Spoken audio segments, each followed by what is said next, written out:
Today's video is being brought to you with help from G Fuel. If you too are interested in getting your hands on some, either to try it out and see if it's right for you or to resupply your favorite flavor and are looking for a bit of a discount, please use the code TheDsIEGE and get 20% off your next purchase, while at the same time supporting this channel and helping me continue to create the content you've all come to enjoy. I'll leave a link in the description below if you're interested, and thank you in advance for any who choose to purchase using my code. I very much appreciate your support. Without further ado, on to the feature presentation.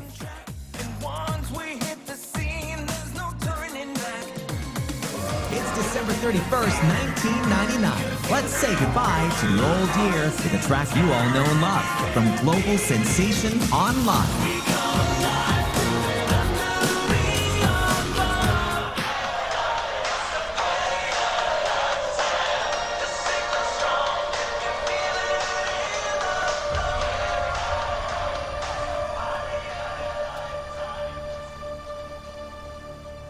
Hey all, Siege here, and today I want to go over the lore aspects of Warframe 1999, what we've already been presented, and what I feel the most important aspects of what we've seen actually are.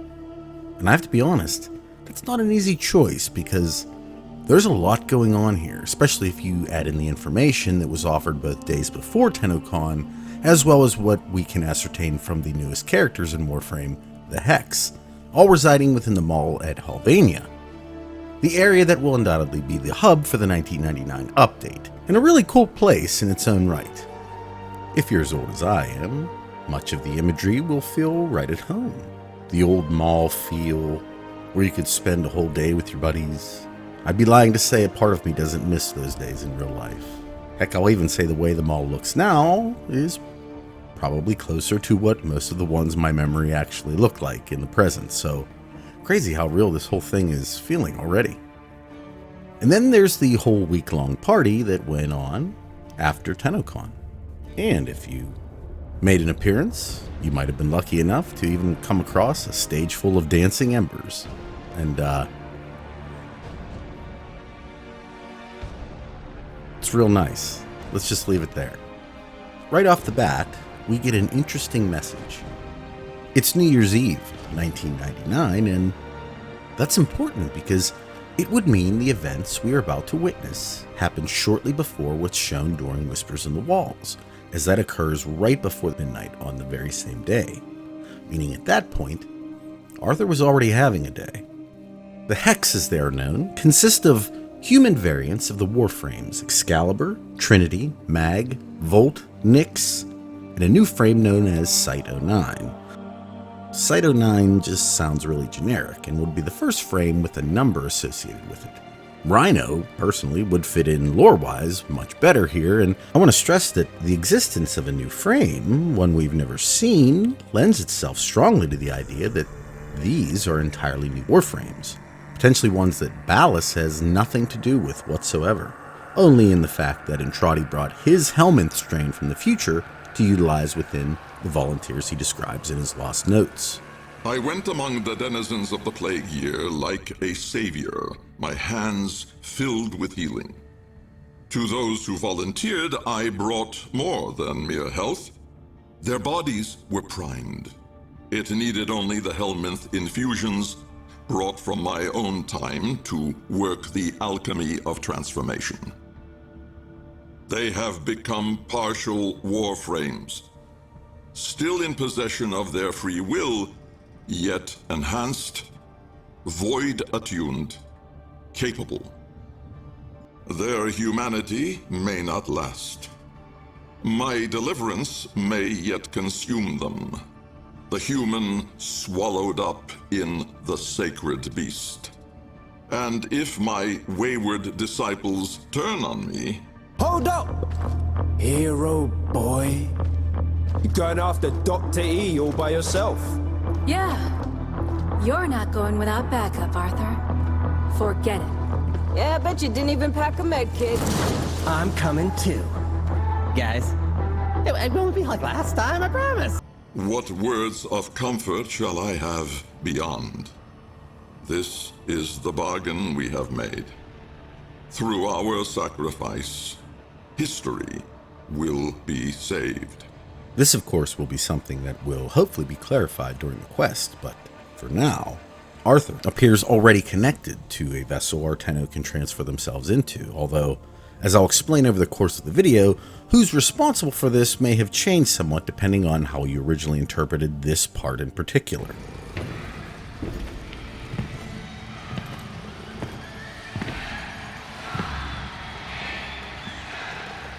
You are late.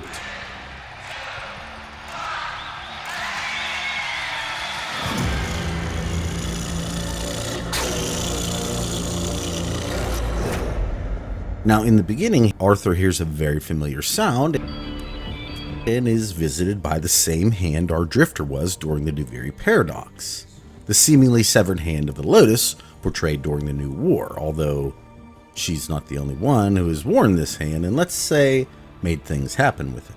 Here, however, the hand furiously types a location, one Arthur appears to believe is a lead to where Entrati is. Now, the idea that he's saying it's happening again here, prior to the events of the Stroke of Midnight, means this is not the first time he's been guided by it, and it very much makes me wonder if our answer to that question is coming in the Lotus Eaters, where we will get to presumably see what connection actually exists between the Lotus and the Indifference, if there is one at all.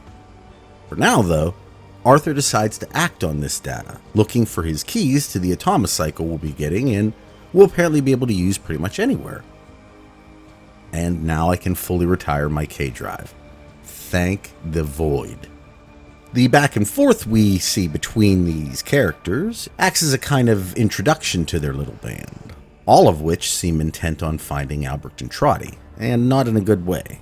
But not before finding heavy resistance by a group named the Skaldra, in this case led by Major Nisi Rizalka, who, if you told me turns out to be Saren at some point, with her seemingly poison-fueled color and overall look, I'd totally believe you.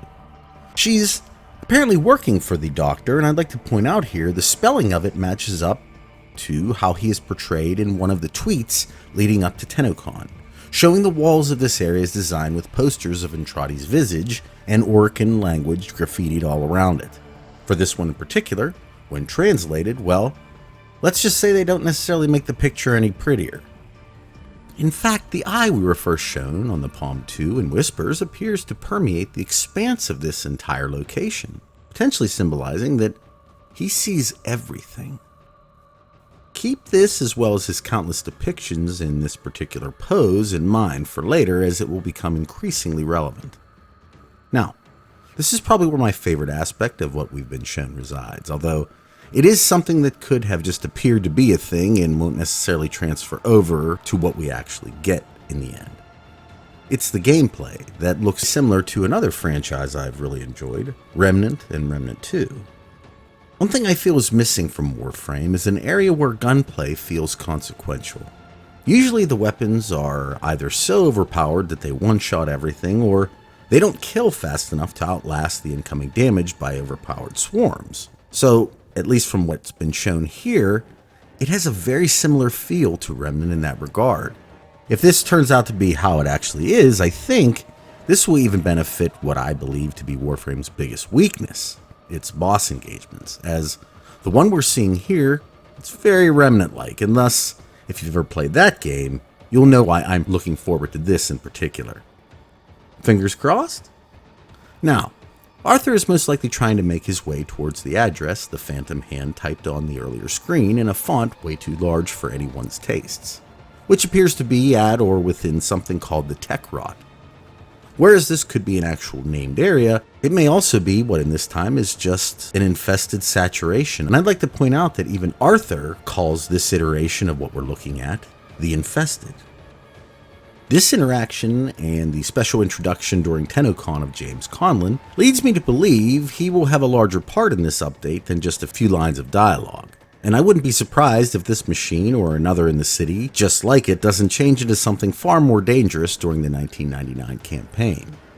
Now, after defeating this tank and finishing it, it's important to note that at this moment, Arthur doesn't fall unconscious due to the blast, as his body would have been thrown backwards, and this, well, resembles a transference connection lost.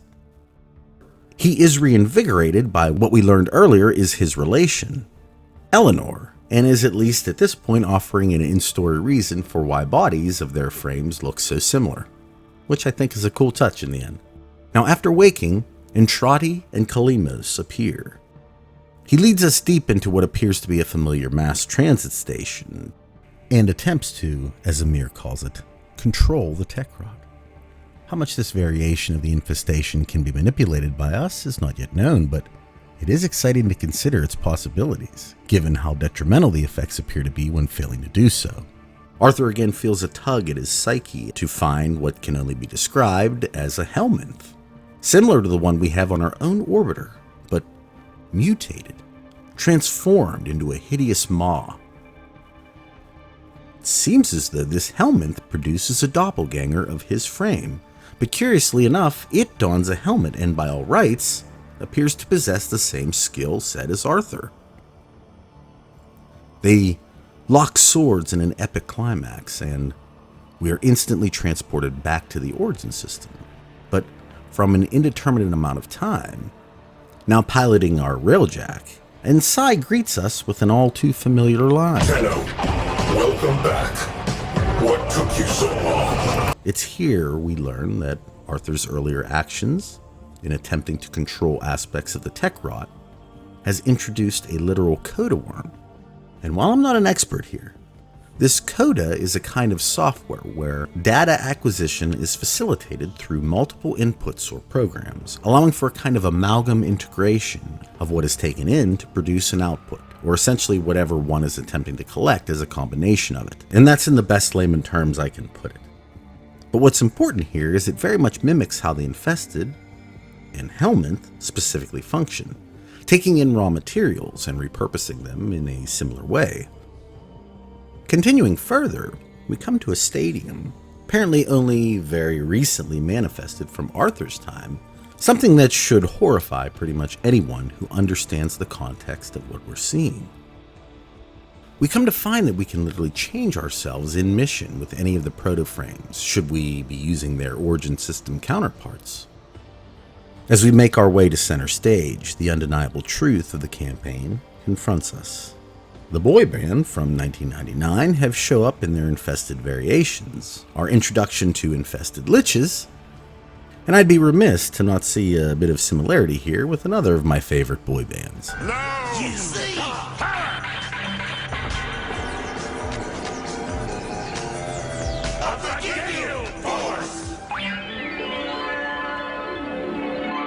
However, the trailer ends with what may be the greatest Easter egg I've ever personally seen in a video game.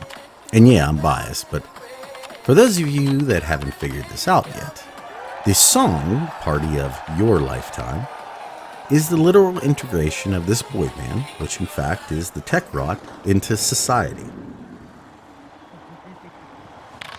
It's important to note here that it's not the party of our lifetime, but yours. The song tells of how this iteration of the infestation are online and back again to do this right, meaning they're aware of a previous failure and are rectifying it this time. Something's in the air. They are moving quicker. There's no turning back, alluding to the typical permanent transformation the infestation produces, reinforcing the idea of the party of your lifetime. Because once one has been changed into the infestation, aside from Alad V, there's no way out. All of it alluding to this permanent transformation. The lyrics go on to say, "We come alive under the neon glow. The signal's strong, you can feel it in the floor." These are both attributes the infestation naturally possesses, even within its current growth in the origin system. And then we come to the, let's say, scarier parts within the second verse. After declaring that they can't be stopped, they make mention of bringing the heat, turning up the heat, and 2,000 degrees here. And it makes me concerned they are trying to recreate what Ballast did with the sun, although the 2,000 degrees could also be alluding to the year 2000. Probably the greatest tongue-in-cheek line that I have to point out is that of "the boys are in sync," both making sense within the context of the song amongst the band members themselves, the behavior of the infested, and naming both the Backstreet Boys and NSYNC in one line, both prominent 90s boy bands. The multi-layered Easter eggs going on here are just tremendous and are so satisfying to my monkey brain. Here. Next it says, floating higher as the stars align on the edge of 99. All systems go. And then, a repeated line we've heard before. You have no idea what I am. Join us, and you will. Join us. Embrace us. The infestation is gearing up for an event that's going to occur at the stroke of midnight, and they seem pretty excited about it. In fact, if you visit their profiles on Warframe's website, you'll even get to see their true intentions by clicking a second time on their flickering profile, revealing, let's say, their actual nature. What's worse is, they're using the damn pizza as a vessel for integration, something the band members attempt to continually pump into the minds of the unsuspecting 1999 populace. And it seems to be working. The major issue here is, who's really in charge? Is it the infestation? Or the other? In our current time, the infestation appears to have apprehensions regarding the Void, and the Void entity specifically, but here, well, it almost looks like they're working together. If management gives us one more passive-aggressive smile, I'm gonna snap. And with this, we come to the truly horrifying aspects of Warframe 1999. First, the appearance of a coda worm now from an action in 1999 is an incredibly large problem, and in ways shows what's actually happening. Doc Brown's explanation of time travel in Back to the Future, well, it's not present here. In fact, what's happening is the past is beginning to manifest in real time within the Origin system, and I can't understate how this singular event may change the course of everything. You see, Entrati was not revered before his discovery of the Void, at least in our time. He was, by all rights, the very definition of desperation, putting himself in harm's way in an all-or-nothing, last-ditch opportunity to make himself what his ego believed he deserved, and even in his success, one can see failure, with his own carelessness essentially skewing the results of his initial experiment in a way no one could have foreseen. And in the time after, he goes from being almost cowardly when describing what he unleashed, to becoming completely consumed by this same ego in order to attempt to right the wrong he created. As I await my final crossing to the past, I ponder what role a scientist may play in so spiritual a matter as absolution. How in the alchemy of the soul, even repentance must necessarily be a calculated task. I will repair what I have broken, no more, no less. The scales must balance, and in such a monstrous penitence as this, I shall take no heed of the dust that may fall upon them on either side, the dust of petty lives. The builders of old tempered their mortar with blood to appease the most ancient of land spirits. We should have been so wise, yet it is not too late to learn. The sands fall, the circuit completes. I return to the place of the beginning. Let witless hordes bleat their disdain for every fervent plan. The deal is done, the die is cast. I end as I began. And he's going to change that, even if the world, or potentially the entirety of existence, be damned in the process. What's really interesting about what we've been shown is, in this reality, Entrati is almost like a god. His posters are everywhere in a very compromising position, looking, let's say, one half of his Vitruvian form. Now, remember what I said about his previous reputation shown in the Requiems? The wasted years have all shown the Void to be just that. Nothing. No energy, no entanglement, no form. to spacefaring ambitions a dead end. On the day, my laboratory was mostly vacant of witnesses, most of all of expectation. Only my sluggish attendants, my sagacious Kavat, Kalimos, and of course my daughter. I had raised her alone, but with inconsistent vigor. In those eyes, her mother's, I did see a terrible reflection of a man that did not exist. A brave and principled man about to make history. In truth, he was a void himself, an outcast, a joke, a nothing. Driven by my humiliation, failure had made me bitter and reckless. I would dive into the depths myself to prove them all wrong.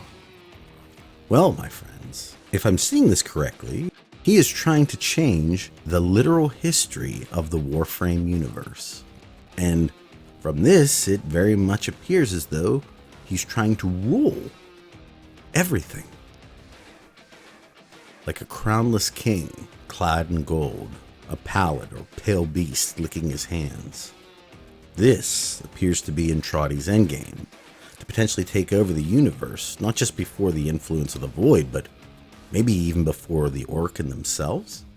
After all, we really don't hear the term Orokin at any point, and it makes me wonder if maybe they're being written out of history in the process. This is just one of the many terrifying implications of what we've been shown, and maybe the most shocking thing behind all of it is we don't even know who this is. Lloyd himself states, So, Albrecht made it to 1999 in one piece. But that thing is still on his heels. But here's the thing.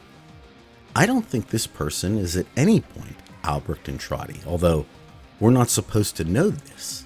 And the proof is right here. I wonder if certain Tenno like myself weren't so curious, enough so to explore the area and thus find our doppelganger, would anyone even know this simple truth? That he was, by definition, here the whole time, meaning it's becoming more and more likely that this was never Entradi. He's literally mocking the Tenno here, because he's already in this timeline. You are late is what we all thought originally, that it's essentially no different from Kiddo and what took him so long. That's why he said afterwards, "You're right, Fish. Lloyd could never figure things out. We have nothing to worry about." that they'll never figure it out, and why the man on the wall is hidden in the back, to show those who found him that he already exists in this place. Did this happen when the Tenno transferred into Arthur's consciousness? Potentially, but I'm going to go out on a limb here and say the infestation's message in passing is the key. The man on the wall, not Entradi, appears in control, which would make some of the other passing messages more relevant. The emphasis on mimicry, perhaps even offering us some kind of explanation for the transference event and subsequent production of a fully functional Warframe on demand, as well as the talk of a Y2K bug during Whispers. Something I originally thought to be just playful banter in regards to 1999, but now I'm beginning to realize that this is the consequence behind what is actually happening, and more so, what it seems like we're going to need to stop. Now, it's too early to make any firm declarations, but a world where the Void entity and the infestation are in lockstep, apparently years before a functioning Tenno can even intervene. Well, I can't help but wonder if the Entradi that originally went back, well, if he ever made it in the end. Is this version, or any version we've seen of Entradi, still him? Or have we been tricked into potentially helping 1999 actually erase vast swaths of Orokin history? Or worse, even Zeraman 10-0's initial voyage? We've seen things manifest instantaneously from a past action. Is it possible for things to disappear just as easily? What parts of the past are sacred? And does any action introduce the possibility for extreme paradoxes? Further, does it not bother anyone else that the Tenno are essentially possessing human beings at this point? It was one thing for an uncontrollable Warframe to be calmed into allowing the Tenno to use its vessel, but here we're literally taking over the mind of, by all rights, normal human beings. I know you're there. I can feel you. It's okay. I won't tell the others. Ones that may even wear the technocyte as a kind of suit versus it being their manipulated anatomy. Why? Well, Warframe's introducing a dating sim in this update, and one would assume that the, well, plumbing below would still be functional, right? That's just speculation, but in case this is you on New Year's Eve, well, it really does open the floor up for some questions, doesn't it? So in the end, this entity, whoever he is, appears to be attempting to literally change the past in order to change the future. And he's using some kind of bug to bring it all home. One that will make itself known at the stroke of midnight. Or, that's at least what's being portrayed, and I know this might seem terrible, but I noticed something else within this trailer that I believe you should all know as well. Something I never really thought about until just recently. It's true the Indifference seems to be spreading his influence through multiple forms in essentially different timelines and dimensions, but the Tenno are doing the same thing.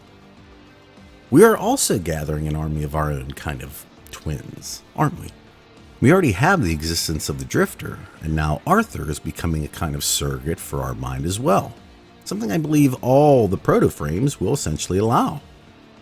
The Gemini system, Gemini being a literal Latin translation for the word twins, lets us change our skin from different timelines on the fly with our own twin colleagues. Another kind of multitude that's beginning to unfold, isn't it? It's interesting, within Halvania Mall, Eleanor, the proto-frame for Nyx, appears to both know that we, the Tenno, are actually here with them. I thought there were going to be two of you. Where's the other one? What on earth is a Mara Logue? Oh, she's wonderful. Triple-faced goddess. There's a shadow on her, isn't there? And further, is the only one who realizes the voices in all their heads isn't her, but rather us. So our little army is growing quite nicely with little in the way of interference. Will it be enough? And further, are you comfortable with this? One thing Albrecht Trotty has continually shown is that he is essentially willing to sacrifice anything to achieve his own desires. He sacrificed his own safety and well-being when first exploring the void. He sacrificed countless living creatures in order to understand the void, and now, it seems, he may be willing to sacrifice the lives of potentially everyone in the Origin system to right the wrong he believes himself to have caused.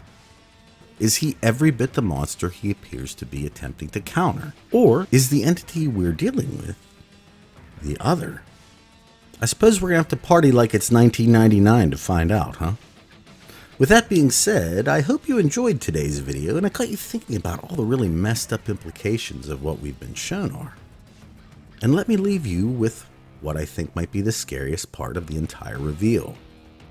As stated earlier, Party of Your Lifetime is a literal song about how the infestation are essentially going to take over by introducing a bug into the population, and in the very same breath, the composers of the song were able to literally create a track that is, by its very definition, an earworm, a catchy or memorable piece of music one just can't seem to get out of their head.